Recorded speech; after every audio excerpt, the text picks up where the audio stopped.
and salute and like to pay my respect and highest appreciation to Dr. V.S. Mathur, whose wheat varieties once occupied fields of many millions of farmers and provided food and nutrition to many more millions throughout India and beyond. I said beyond because I have seen in other countries HD varieties developed by him were being grown. So we are highly indebted to his contributions, and we need to learn from the impacts people have made and leave little bit from our side too. Next slide, please. So the foundation of ICAR, and when I say ICAR, it's not just thinking IIWBR or IRI, but it means all affiliated institutes, universities, and more recently many private sectors who are also engaged in wheat breeding and commercialization, and their partnership with CYMMYT. So please keep, when I say ICR, doesn't mean I am excluding anyone. So this partnership was laid with the sharing of CYMMYT was Mexican wheat varieties, production technology, and knowledge that resulted in green revolution. So it started with that. And next slide, please. And slowly evolved into what we call the International Wheat Improvement Network. So think about the number of years it has taken to come to this stage when, and I'm really happy that when you do something and when you realize that people still need you, and that's the way situation is. So this partnership is still needed worldwide, and everyone is contributing to it. You could see all those dots, in wheat is mostly the public sector working. There are some private sectors, you could see the blue dots there. I think it's probably working now. So every year, based on request, CYMMYT still shares various international trials and nurseries, 50 to 170 sites it goes and grown, and data is recorded and shared with everybody. And we have partners in 70 different countries still maintained. In fact, after this wheat crisis, we have a lot more requests from countries where wheat was not even grown, and they want to grow wheat now. So that's another good sign for wheat. And we also maintain phenotyping platform. There are various research partnerships to address major challenges, like partnership like, and remember many of you, BGRI, the BOLO Global Rust Initiative, nowadays still IWIP, HEDWIC. So all these are working towards meeting new challenges which we are going to face, as well as human capacity building. Next slide, please. The other interesting aspect, this one slide shows how widely the germplasm which was shared. Sound is not coming. Hello. So all the countries on this map, where you see the red color, they have released variety, a wheat variety which were directly selected from CYMMYT germplasm, and those with blue, they used this germplasm, crossed, and then released varieties. Next slide, please.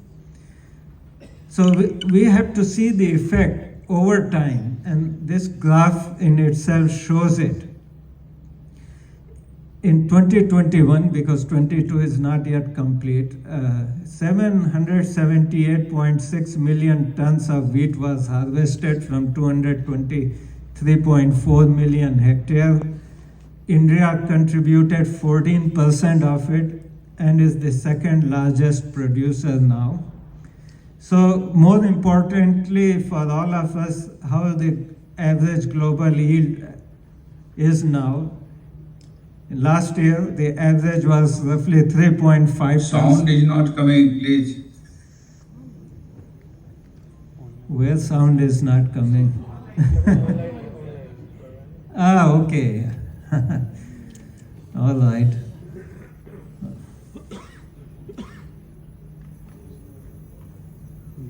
So what you see that if you compare this 10 years ago, average wheat yield was 3.1 tons per hectare. Well, forget about going back to the 60s when it was only 1.1 tons per hectare. So it's a tremendous achievement of scientists, policymakers, as well as I would say all the farmers who embraced the new technology. No? So we are very fortunate that our work continues to make impacts. So what you see is the production and yield continue to increase steadily, roughly at 40 kg per hectare. So many times I've been hearing that yield is stagnant and all this, you hear, you discuss, but that is not the case. Next slide, please. Then also it's important to look at and break it in different periods. So we also started to look this, and I took the example of India. We looked for many countries to see where things are moving well, where things are not moving. And as you would see, then every 10-year periods, yield was increasing. And in the last 10 years, it has very good yield increase of 52 kg per hectare per year, or roughly 1.84%. There was a period when the progress was little less, and that is accounted to, there were sometimes mega varieties, and people don't want to change those varieties. I don't want to name, there were many good varieties at that time.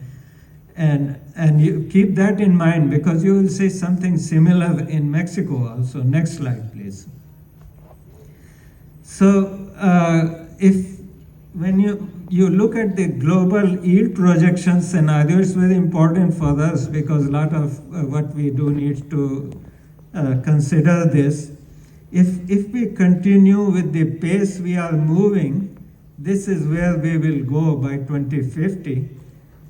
FAO wants at least 1.6% per year target. I think we are not doing that far off, but there are more challenges due to heat and drought coming. That's why we may not follow if we don't redouble our effort. And there are people who says we need to double our production by 2050 compared to what it was in 2010.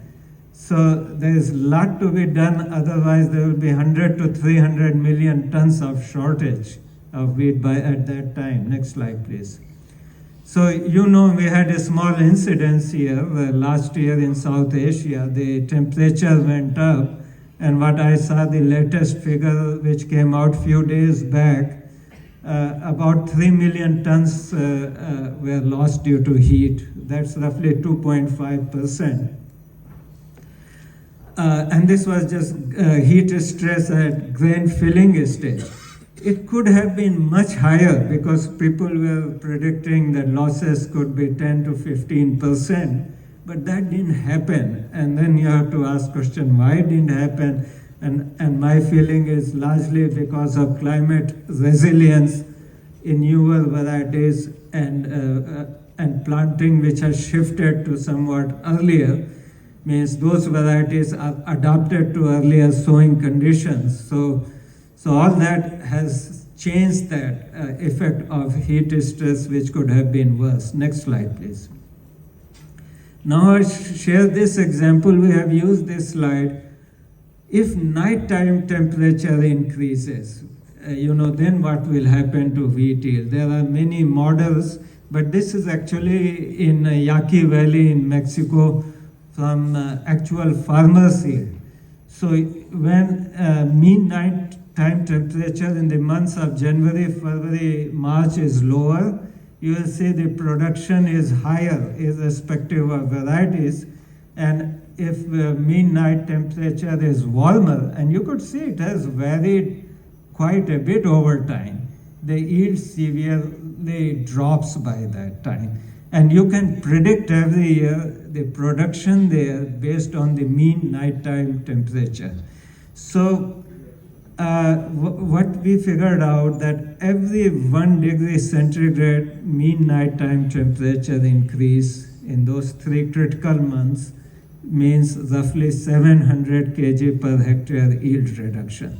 And we need to be thinking about it. Next slide, please. So one interesting thing happened. We had some trials grown, and in that very warm year, and these trials were grown through drip irrigation system to measure yield potential. And we realized that even in that warm year, 2014-15 season, when the mean nighttime temperature was 4.4 degrees warmer, there was practically no yield reduction compared to other years in that trial. Then we subsequently, and this was because of this irrigation given through drip system. And we were providing small quantities of water every week, compared to usually every 2 to 3 weeks farmers would do in the normal irrigation scenario. So here you could even see a photo from 2019-20. Here's the normal and here's the continuous. You might see this height is somewhat taller, plants are greener, about 1 day later maturity. So it does add to the yield. In 2 different years, we have seen 10 and 13% higher yield. So drip irrigation, even though it's not economical now, I think we should not forget about it and in some way start to integrate. And that could be one way to mitigate the heat stress. And very recently, a paper mostly work by Dr. Tony Fisher, many of you know him.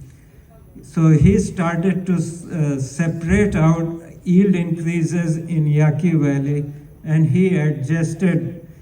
So based on temperature corrected, carbon dioxide, all combined, you say climate corrected, then breeding progress, agronomy plus. Plus there is more like prices or policy related issues which also drive the production. Now, if prices are high, farmers are willing to put more fertilizers, for example. So you could see that at farm level, yield also has been increasing in basically all periods. There was again a period of somewhat slower increase, but it has picked up once again. And so many of you, wherever you are, whether you are in India or other places, everyone needs to be congratulated, as well as farmers who are applying new production technologies. So what has been the outcome of CYMMYT Wheat Improvement Partnership? So what I would say to start off, we have integrated breeding with common agenda, which is very important because then we all are working towards achieving the same goal. And just to give an example, during the 2015-21 period, of the 56 bred wheat varieties released by either the public or private sector where we had the data, 40 out of 56 were developed through partnerships. So I think this partnership mode has been extremely important in delivering new varieties. Varieties adapted to early sowing. I think this was a nice project. We worked together, all of us, was funded by BMZ, and new varieties could be identified and released for early sowing. So that was a great progress too, in very short time, by the way. Rust diseases have been controlled through the deployment of diverse and durable resistance, very little fungicide used in most of the countries where this partnership works, compared to Europe, for example. No? Wheat blast resistant varieties are now grown on large areas in very short time. Biofortified and good bread chapati quality varieties are available, and we are moving towards zinc biofortification mainstreaming. And everything is being done through partnership mode. So new varieties have contributed to increased yields, climate resilience, disease resistance, income, and nutrition. And congratulations to everyone for that. Next slide, please. So I also purposefully put this because I think you and we are all part of the same family, and we have to understand what is happening and help each other. So one CGIAR and NAS crop improvement program, the way I see it, they are all facing similar issues. We are no different. To start up, we have to deliver a lot. So expectations are high, but resources are going down, no matter where we are. We have proven breeding methods versus new science. You read about it. We have part-time versus full-time breeding, means breeders are supposed to do many other tasks and not just focus on breeding, and that goes also to the support services. We have dilemma between what is better for you for promotion, publications or varieties. I think it has not been resolved anywhere. We have reduced access to new genes, translocation, edited materials, molecular markers. You know about it, how much time it's lost to get those materials from other people. Then cost and manpower for the adoption of new technologies. Where do you find that money? How do you balance it? So we can learn from each other and help each other in all these areas. And for that reason, higher CG and NAS integration, therefore, is the way forward for crops like wheat, where public sector still is the main source of new varieties. Next slide, please. So in one CGIR, there are some strategies being employed to accelerate genetic gain, and we are no exception to that in wheat. And I just listed some which I felt quite important to go through. The first one, you hear a lot about product profiles for targeting breeding pipelines. Shortening the breeding cycle length, faster access of elite lines and data to partners, increased phenotyping in targeted populations of environments with partners to accelerate parental selection and product development. Then rapid and multiple traits integration using a speed breeding facility. Next slide, please. So we went through, let's say, reprioritization as many donors and CG needed, and we created product profiles. But I think we were very happy that the way CYMMYT had organized breeding program, we didn't have to make any major changes there. So what we call now product profile, which was very similar to the product. If you think of all the production zones in India, it started to match very much, and it goes beyond India, So you could take India, which has 31 million hectares as an example. Then our first product profile is for Northwestern Plain Zone. The second one is Northeastern Plain Zone. Here, Northern Hill Zones zone. The fourth one is for Central and Peninsular Zone. This is somewhat different. Maybe one day you will need it someplace, but this is more for the high rainfall areas of Eastern Africa.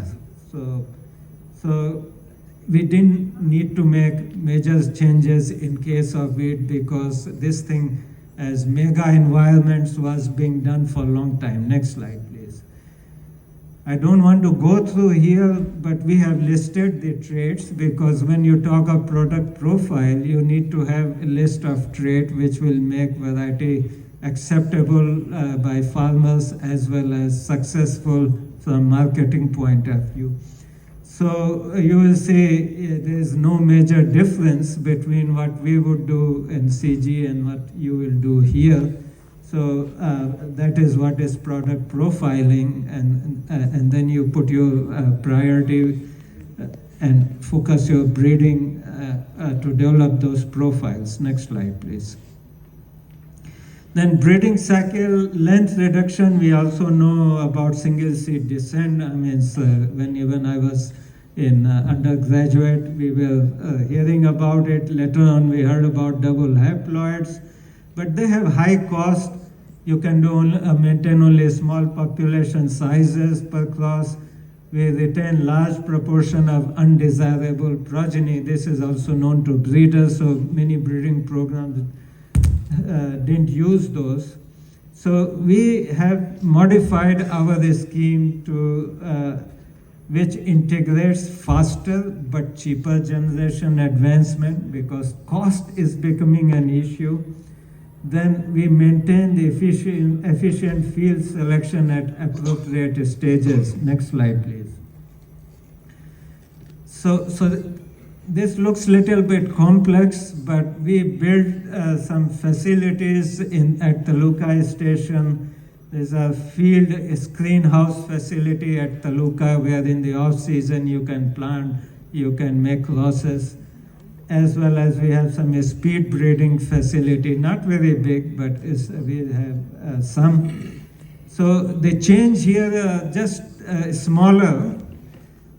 So in first year, the way we are able to do is make crosses, advance F1 and F2 without selection.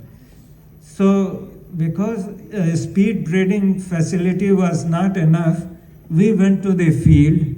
We were learning from early sowing project, which I mentioned, which was funded by BMZ.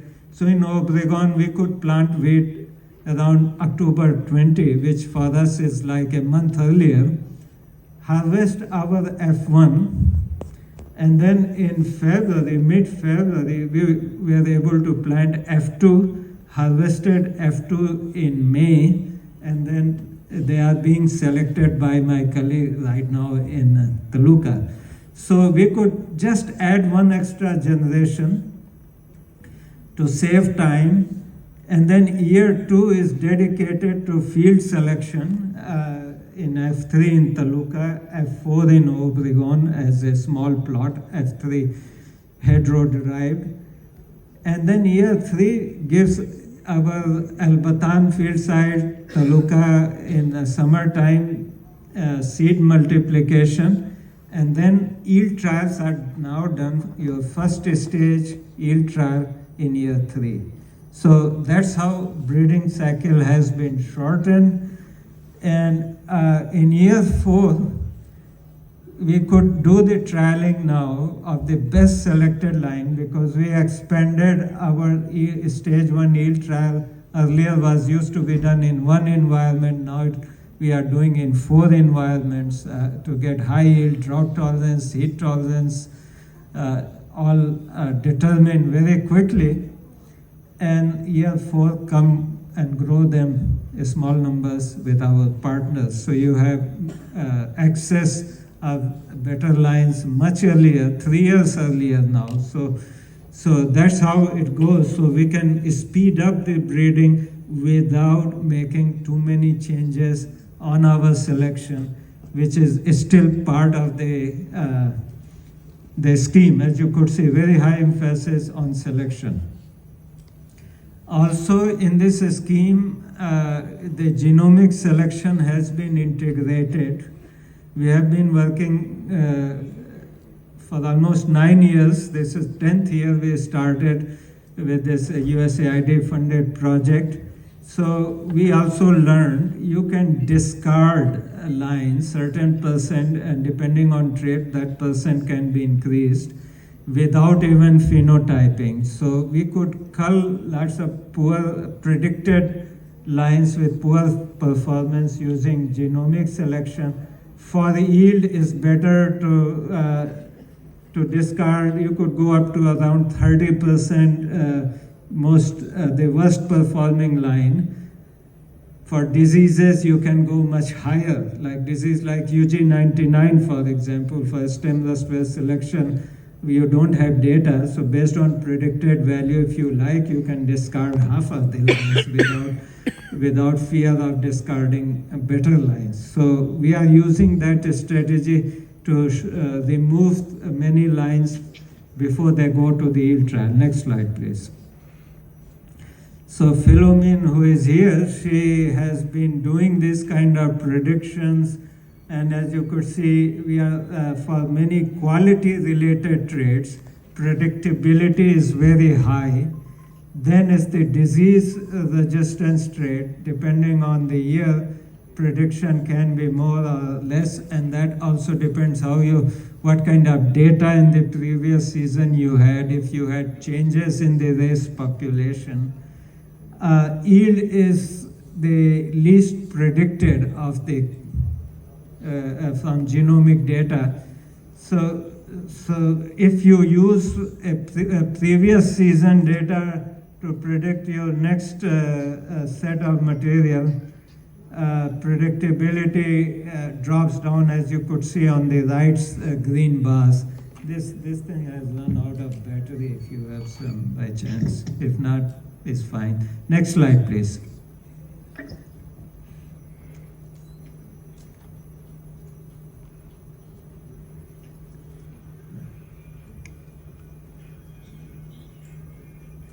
Next slide. Okay, so what I just want to cautiously also mention that we are doing all that, adopting new faster method, but we also like and say in the next few years evaluate whether these methods really drove the genetic gain as it's predicted based on the breeder's equation.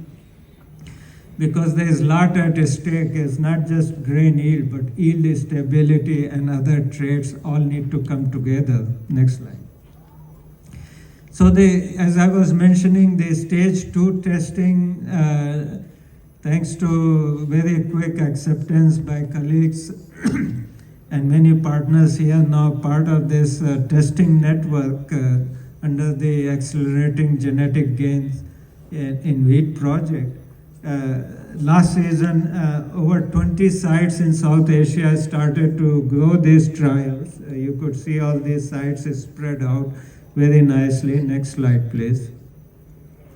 And here is some summary of the data.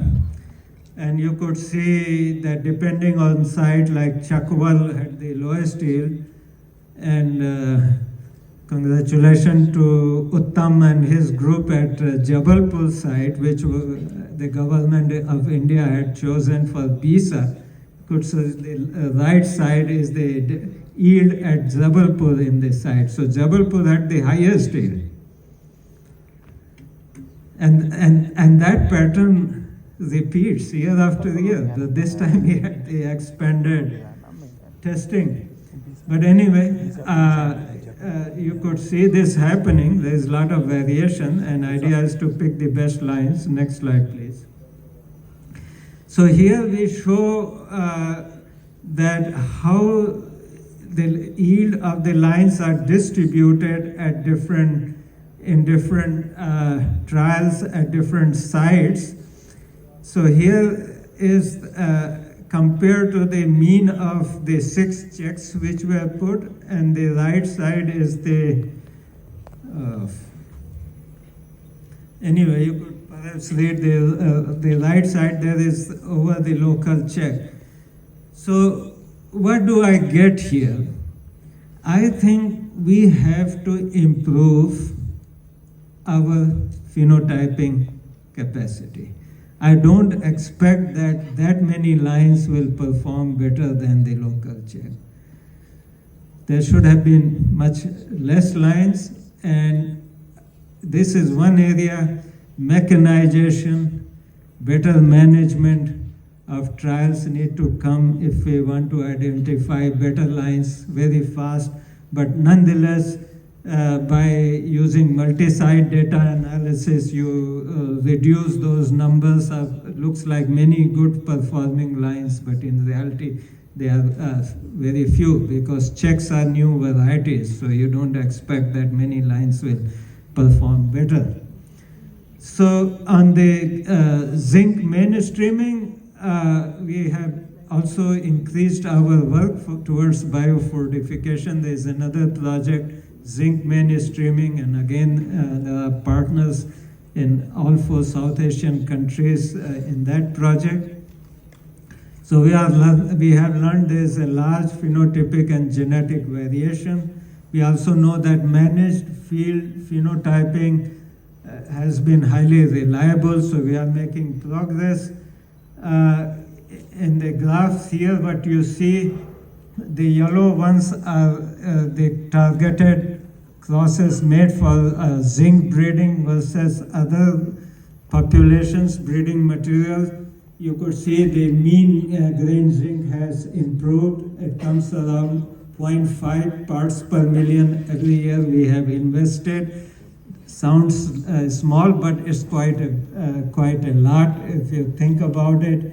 We also have identified that there is a huge genetic diversity, genomic regions. Almost all except couple of chromosomes are contributing towards higher grain zinc and iron, and very often the traits are correlated, means you increase zinc, iron goes up, and QTL region shows that.